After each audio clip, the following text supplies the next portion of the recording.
Скоро 150 помалку првачиња до овој момент се запишани во општина Струмица споредено со минатата година. Родителите кои не ги запишале се уште имаат можност да го направат тоа. Сепак бројките покажуваат намалување на бројот на првоодделенци. Лани заклучно со почетокот на второто полугодие имало 584 деца на ниво на општината. Инаку, според податоците, најмногу првоодделенци има во основното општинско училиште Сандо Масев, каде што има запишано 132 нови ученика во прво одделение, од кои 20 во подрачните училишта. Во Никола Вапцаров има 88 ученици во прво одделение, а во Видое Подкорец 76 првачиња. Во Маршал Тито пак се запишале само 5. Годинава во Попчево, Рич, Дорломбос и Мемешли нема запишано ниту едно прваче.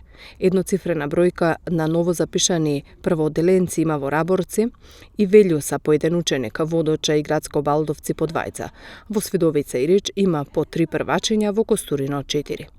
Од општината велат дека нареден преглед ќе има во текот на следната недела, кога, како што велат, очекуваат промени во бројот на запишани ученици во основното општинско училиште Маршал Тито во Струмица, во подрачното училиште во Банско, кое работи во состав на Маршал Тито од Муртино, како и во подрачното општинско училиште во Баница, кое работи во состав на Сандо Масев од Струмица.